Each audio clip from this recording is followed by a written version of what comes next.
بسم الله الرحمن الرحيم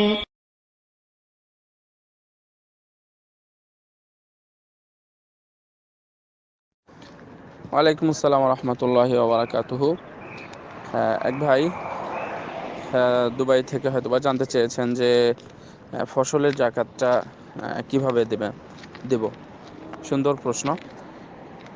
ফসলের জাকাত আছে, কিন্তু সেটাকে ওশর বলা হয়, অর্থাৎ ওশর দিতে হয়। তো এই জাকাত অন্য অন্য অর্থাৎ অর্থের জাকাত এবং এই ওশরের মধ্যে তফাৎ হলো যে এটার কোনো নির্দিষ্ট সময় নেই।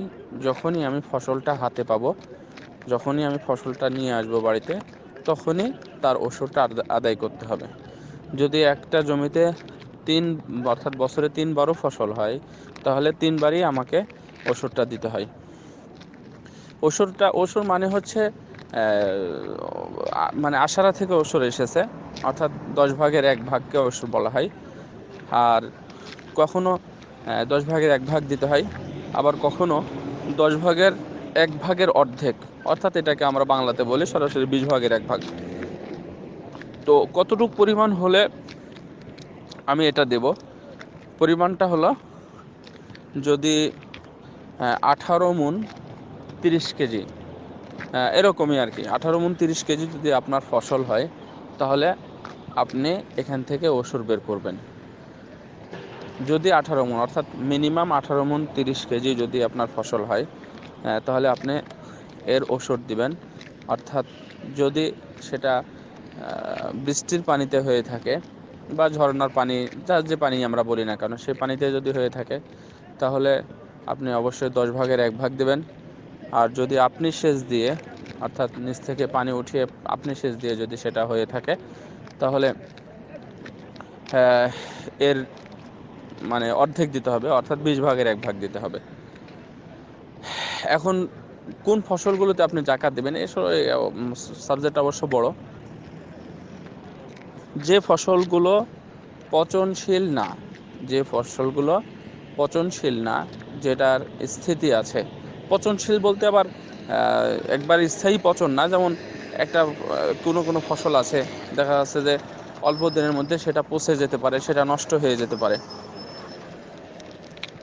তো যদি এরকম ফসল হয়, তাহলে লাগবে না। যেমন ধরে নেন, বর্তমানে আমাদের সবজির যে চাষগুলো হচ্ছে, বিভিন্ন ধরনের সবজি বলতে পারেন আপনি, এর মধ্যে মানে আলু, পটল, ঝিঙ্গা, করলা বা ইত্যাদি যেগুলো আছে, এগুলোতে কোনো জাকাত নেই। মূলত জাকাত হচ্ছে ধান এবং গম, এই বিশেষভাবে দুইটাতে জাকাত আমাদেরকে গুনতে হয়। কিছু কিছু ফসল আছে, যে ফসলগুলো মূলত অর্থকরী ফসল, অর্থাৎ অর্থের জন্য সে ফসলগুলো হচ্ছে, অর্থ আদায় করার জন্য বা অর্থ নেওয়ার জন্য। তার মধ্যে অন্যতম হলো বিশেষ করে পাট, তারপরে হচ্ছে বর্তমান যে ফল আছে। আগে মানুষ মানে আম লাগাতো বা আম করতো সেটা খাওয়ার জন্য, এখন মানুষ ব্যবসার জন্য করতেছে এবং এখান থেকে অনেক বড় একটা টাকা ইনকাম হচ্ছে। এখানে আর একটা তফাতও আছে এই ফসলের সাথে, সেটা হলো বছরে এটা একবারই হয়। যেমন বছরে খেজুরটা একবারই হয়। তো যখন আমি এটা মোটা অঙ্ক, এটা একটা বিক্রি হবে, তখন আমি এই টাকার উপরে তার জাকাতটা আদায় করে দেব। এইগুলো হচ্ছে ফসলের আর কি। আর বাংলাদেশে যে ফসলের অধ্যায়টা, এটা আমি যেটা বললাম এটাই সংক্ষিপ্ত রূপ। মানে এই যে সবজি জাতীয় যেগুলো আছে, সেগুলোতে ওষুধ লাগবে না। বিশেষ করে ধান এবং গম, এটা যদি হয়ে থাকে। অন্য অন্য ফসল যেটা আছে, মৌসুমি যে কিছু ফসল আছে, এই মৌসুমি ফসলেও হয় না, মানে জাকাত লাগে না। শুধুমাত্র ধান এবং গমই আপাতত জাকাত দেবেন, অর্থাৎ ওষুধ দেবেন হিসাব করে, এই আর কি। তবে দিতে হবে কখন? যেদিন আপনি কাটবেন বা যেদিন আপনি ঘরে উঠাবেন, সেই দিনই দিতে হবে। এটা আল্লাহ রাব্বুল আলামিনের নির্দেশ। ওয়াতু হাক্কাহু ইয়াউমা হাসাদিহি, তুমি তোমার হকটা আদায় করো যেদিন তুমি কাটবে।